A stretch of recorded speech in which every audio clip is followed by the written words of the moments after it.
squadrons, so all of them had had experience before. Yeah. So it was only our new replacements that came in as new second lieutenants and so on and so forth.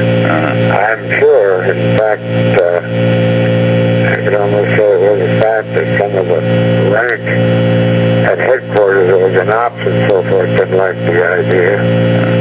Was there any kind of camaraderie or anything, the fact that you fellas had, trained and come through the RCF? No. Nothing like that? Not that I know. And no cliques like that or anything like that, no. But how did you think the 4th itself, the fact that they were Eagles and they had some experience, how did that speed things up for the Army Air Corps when they got into the war? Oh, well, hell, I don't know how the hell it is. I never felt that way, but I mean, there's a lot of them, that these are fresh kids that, they're sent over, and hell, they're going into a nasty deal. They didn't break in like we did when we go in and fly for an hour and a half and Christ is sitting at home having tea. These kids came in or replacements in that latter part of the war. Hell, they go on a 5-6 hour mission, and times they fight in and they fight their way out. Plus flak, and it's like I pointed out earlier, I think I did to you. Yeah. I usually met all the newcomers that came in. Yeah. And hell, there's a hell of a lot of them that I never could come in, and within a week they were gone. Well, how do you think it's time frame wise with all these fellows coming in from the Eagles?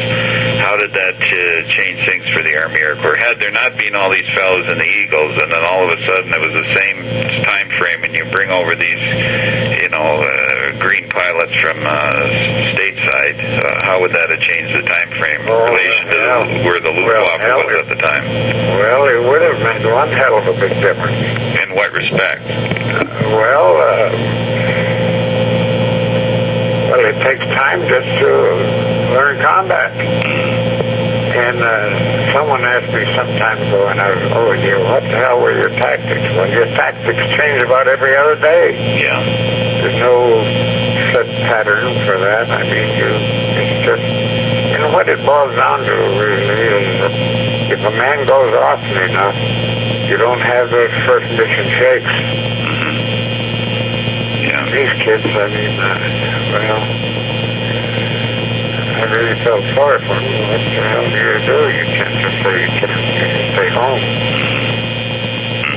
But from your end, from the 4th and the experiences of the Eagle fellas, you see that made a big difference in getting the Army Air Corps rolling in England.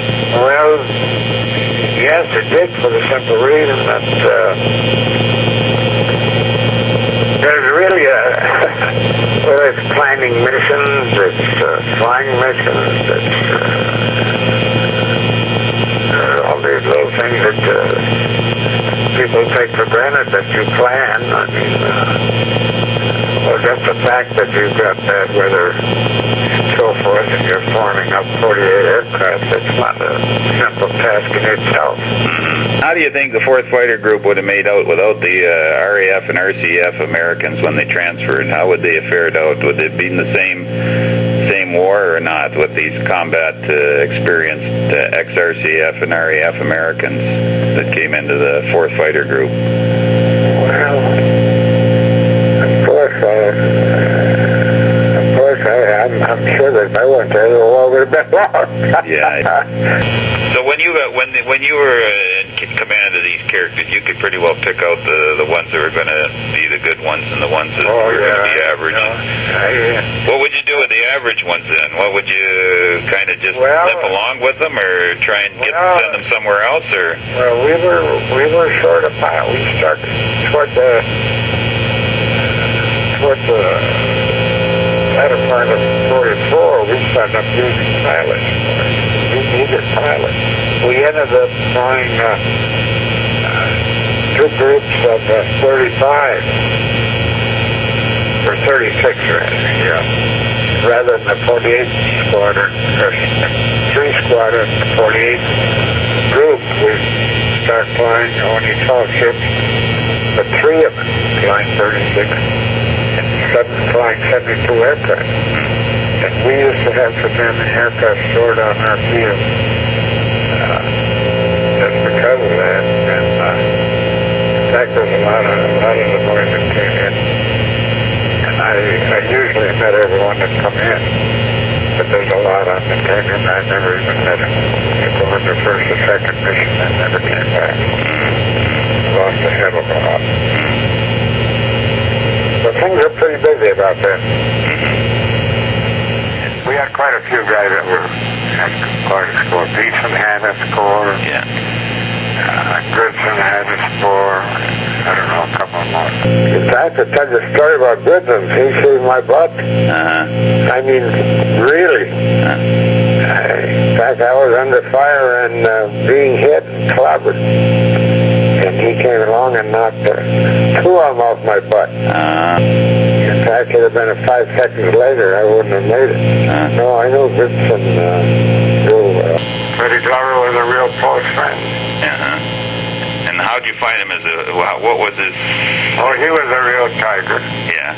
No, he was good. And when he come back stateside, why, we ended up in the same squadron, or rather group, 27 Fighter Wing. So we spent our time there. We knew him there. Yeah. But he was a hell of a pilot. Now, when you heard your first fellow you were with that was killed, did that stick in your mind or not, or did you forget about those things? No, seriously, I don't know what's the matter with you, but that stuff never bothered me. These people, they're all volunteers, they're all damn good pilots, and there's a lot of bad luck in there.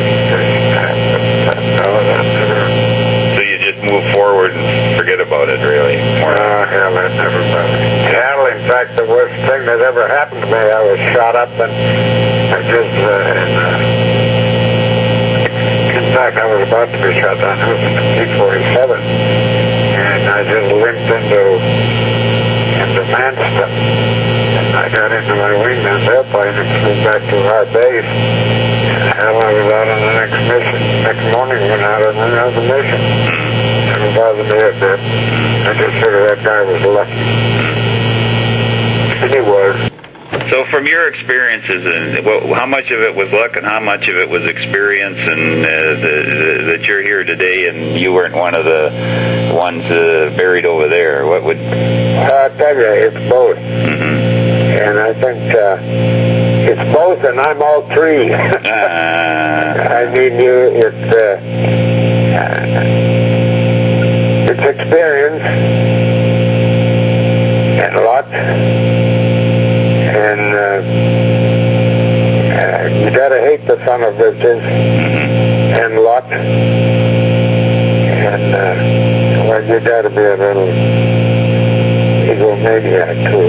That helps. Plus luck. So luck plays into it every... Oh, Lord, hell, a lot of luck because, well, I think the other guy, when he was shooting, he had a lot of luck too.